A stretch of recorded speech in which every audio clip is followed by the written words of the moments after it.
कभी धरती हरी भरी थी, जीवन सपनों और उम्मीदों से भरी हुई, लेकिन अब ये दुनिया सिर्फ धूल, तपिश और अंतहीन रेगिस्तानों का साम्राज्य बन चुकी है।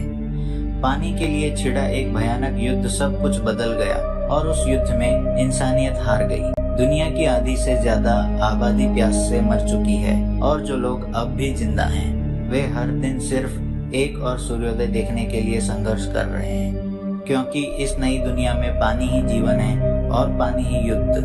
अब इस दुनिया में सबसे कीमती चीज सोना या हीरा नहीं, बल्कि पानी की एक बूंद है। अमीर और ताकतवर लोगों ने अपने लिए सुरक्षित शहर बना लिए हैं, जहां बड़ी बड़ी कॉरपोरेशन जमीन की गहराइयों से बचा हुआ आखिरी पानी निकालकर अपनी आलीशान जिंदगी को बनाए हुए हैं। वहीं दूसरी तरफ आम लोग मौत से लड़ते हुए किसी तरह जिंदा रहने की कोशिश कर रहे हैं।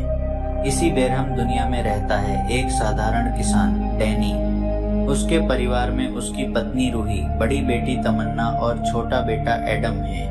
एक समय था जब उनका परिवार गांव के सबसे सम्मानित किसान परिवारों में गिना जाता था, लेकिन अब उनकी विशाल जमीन सिर्फ धूल और रेगिस्तान में बदल चुकी है। फिर भी डैनी ने उम्मीद नहीं छोड़ी थी। उसे विश्वास था कि जमीन की गहराइयों में कहीं न कहीं अब भी जिंदगी छिपी हुई है। इसलिए वह हर दिन अपनी जमीन पर खुदाई करता रहता था। उसका सपना था कि एक दिन पानी मिलेगा, खेतों में फिर से फसल उगेगी और उसका परिवार एक नई जिंदगी शुरू करेगा।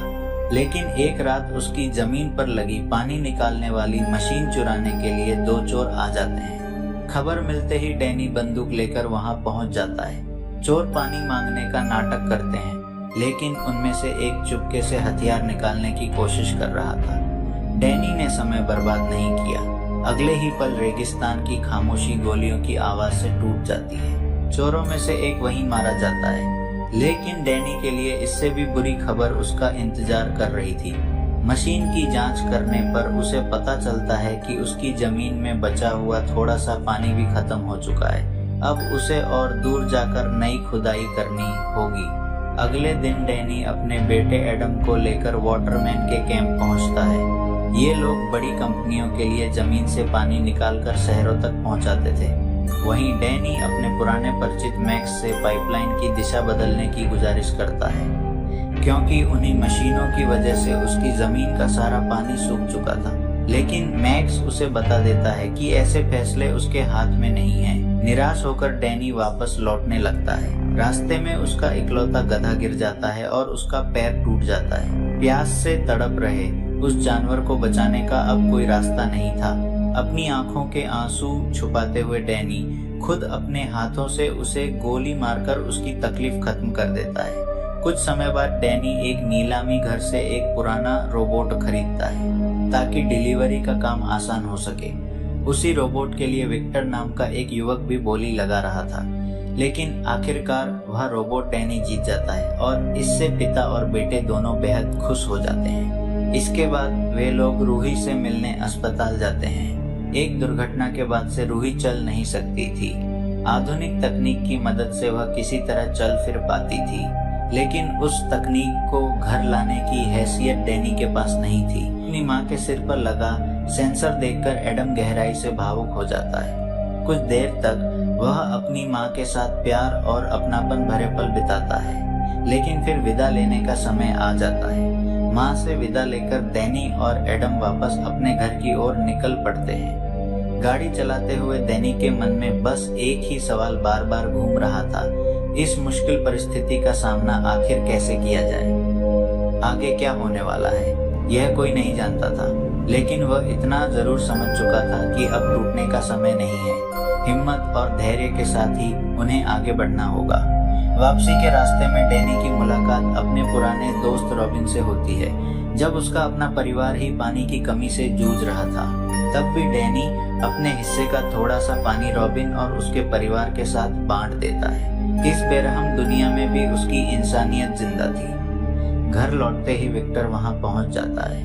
वह कुछ समय के लिए रोबोट मांगता है, लेकिन डैनी जानता था कि विक्टर भरोसा करने लायक इंसान नहीं है, इसलिए वह साफ मना कर देता है। समस्या यह थी कि डैनी की बेटी तमन्ना और विक्टर के बीच रिश्ते थे। डैनी ने कई बार अपनी बेटी को समझाने की कोशिश की कि विक्टर खतरनाक इंसान है, लेकिन तमन्ना ने उसकी एक नहीं सुनी, बल्कि उसे लगता था कि उसका पिता उसे कैद करके रखना चाहता है। उधर डैनी हर दिन नई जगहों पर पानी की तलाश करता रहा, लेकिन उसे कहीं भी जिंदगी की कोई निशानी नहीं मिली। एक दिन तमन्ना डैनी से कहती है कि वह विक्टर के साथ जाना चाहती है। यह सुनकर डैनी टूट जाता है। उसने पूरी जिंदगी अपने परिवार को बचाने के लिए संघर्ष किया था, लेकिन उसकी बेटी की नजरों में वही जिंदगी एक कैद बन चुकी थी। आखिरकार मजबूर होकर डैनी उसे कमरे में बंद कर देता है। कुछ दिनों बाद डैनी को पता चलता है कि उसका नया रोबोट गायब है। उसका शक सीधे विक्टर पर जाता है, लेकिन जब वह वाटरमैन के कैंप पहुंचता है तो उसे पता चलता है कि उसके नाम का इस्तेमाल करके किसी ने सप्लाई चुरा ली है। तभी डैनी समझ जाता है कि असली चोर विक्टर ही है। अपनी बेगुनाही साबित करने के लिए डैनी रेगिस्तान में विक्टर को ढूंढने निकल पड़ता है। काफी तलाश के बाद वह उसे ढूंढ निकालता है। विक्टर चोरी की गई सप्लाई के साथ आराम से बैठा हुआ था। डैनी उसे बंदूक की नोक पर पकड़कर वापस ले जाने लगता है, लेकिन रेगिस्तान की झुलसा देने वाली गर्मी और प्यास ने दोनों को कमजोर कर दिया था। तभी विक्टर सुझाव देता है कि बची हुई शराब को आपस में बांटकर पी लिया जाए। जिंदा रहने की उम्मीद में डैनी उसकी बात मान लेता है, लेकिन जैसे ही वह विक्टर को आजाद करता है, सब कुछ बदल जाता है। विक्टर अचानक डैनी पर हमला कर देता है। प्यास और थकान से कमजोर पड़ चुके डैनी के पास बचाव का कोई मौका नहीं था। विक्टर बेरहमी से उसे पीटता है और जबरदस्ती उसके मुंह में शराब डाल देता है, ताकि सबको लगे कि सप्लाई चुराकर शराब पीने वाला डैनी ही था। आखिर में विक्टर घायल डैनी को उसी रोबोट के साथ बांधकर रेगिस्तान के बीचों बीच मरने के लिए छोड़ देता है, और यहीं से शुरू होता है इस कहानी का सबसे अंधेरा अध्याय। धीरे धीरे सभी लोग यह मानने लगे कि रोबोट अचानक नियंत्रण खो बैठा था और उसी ने डैनी पर हमला कर दिया था। गांव के लोगों ने डैनी की मौत के लिए रोबोट को ही जिम्मेदार ठहराया। अपने पिता को खोने के बाद एडम पूरी तरह टूट जाता है। गुस्से और दुख में वह रोबोट को नष्ट कर देना चाहता है, लेकिन तभी विक्टर उसे रोकते हुए कहता है, अब से तुम्हारे परिवार की जिम्मेदारी मेरी है, मैं तुम सबका ख्याल रखूंगा। इसके बाद विक्टर डैनी की जमीन तक दोबारा पानी पहुंचाने के लिए मैक्स के पास जाता है, लेकिन मैक्स को मनाना आसान नहीं था। तब विक्टर अपनी जेब से एक चाकू निकालता है और उसे दिखाते हुए कहता है, अगर मैं सबको बता दूं कि डैनी की मौत के पीछे तुम्हारा हाथ था तो क्या होगा? मैक्स डर जाता है। आखिरकार वह कंपनी से छुपाकर एक गुप्त पाइपलाइन डैनी की जमीन की ओर मोड़ देता है। कुछ ही दिनों में सूखी पड़ी जमीन तक फिर से पानी पहुंचने लगता है। विक्टर दिन रात मेहनत करता है और धीरे धीरे बंजर मिट्टी पर फिर से हरी फसलें उगने लगती हैं। गांव वाले हैरान होकर देखते हैं कि वर्षों बाद उस जमीन पर फिर से जीवन लौट आया है और एडम के दिल में भी उम्मीद की एक नई किरण जन्म लेती है। इसी दौरान विक्टर और तमन्ना का रिश्ता और गहरा हो जाता है और आखिरकार दोनों शादी कर लेते हैं। लेकिन विक्टर के मन में एक सच हमेशा घूमता रहता था, यह जमीन, यह परिवार, यहाँ तक कि तमन्ना भी कभी डैनी की थी। अगर डैनी जिंदा होता तो आज इनमें से कुछ भी उसका नहीं होता। डैनी की मौत ने ही उसे यह सब दिया था, लेकिन उसकी खुशियां ज्यादा दिनों तक नहीं टिकती। एक दिन बैंक के अधिकारी आकर बताते हैं कि डैनी बहुत पहले ही अपनी जमीन गिरवी रख चुका था। कानून के अनुसार अब जमीन और उस पर उगी फसल बैंक की संपत्ति थी। विक्टर समझ जाता है कि अगर उसने जल्द ही कर्ज नहीं चुकाया तो वह सब कुछ खो देगा।